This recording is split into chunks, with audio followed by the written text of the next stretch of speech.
Hey, this is Marks Washington with MTC Media. American University got a big road win yesterday against Loyola of Maryland, moving them to 4-1 in the Patriot League. You would say, so what, or it's early on.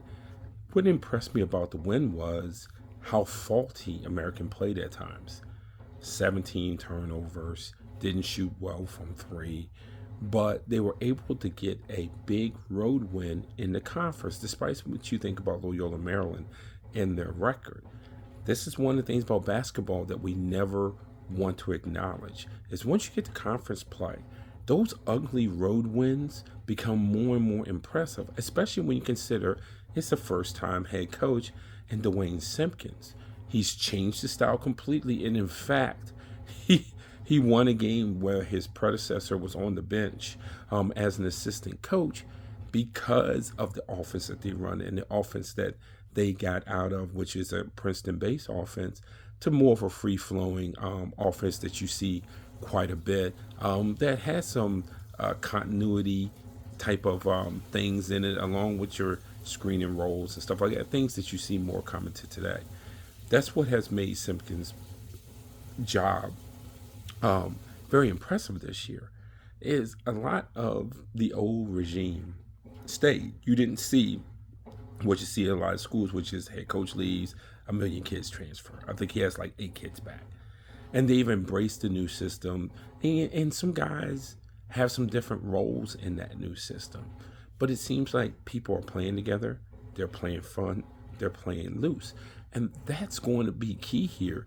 Now, maybe they knew what they were talking about because there was a lot of questions when American was picked third to finish third in the Patriot League, even though they had a first-year head coach that was bringing in a new philosophy. But when you think about it and what you've seen so far is you see why they were picked third, simply because Duane Simpkins has them playing as a unit, offensively and defensively, and he has them believing in what they're doing. And for a first-year head coach with a lot of holdovers, that's not necessarily a given. So Coach Simpkins really does need to be complimented for that. And that's a long way. He's only played 5 Patriot League games. Then you have the Patriot League tournament. And that was the thing about his predecessor with Mike Brennan was there was a couple of years, especially when he had Saeed, they had really, really good regular seasons or they got off to great starts. And as the season got down to the close, they started losing games that you didn't expect for them to lose. And that's going to be the next challenge for Duane Simpkins is what happens when these teams see you for the second time. When they see you for the second time, that's when the coaching, that's when the execution, that's when all the stuff comes into play. But up to now, give Duane Simpkins, give him a lot of credit. They're playing good basketball, and you should go see them and think of them as more than just, hey, do you know that's the school that David Aldridge went to? A little bit more than that. They're doing a lot of good things basketball-wise and probably is worthy of the D.C. area's attention. It's Marcus Washington from MTC Media.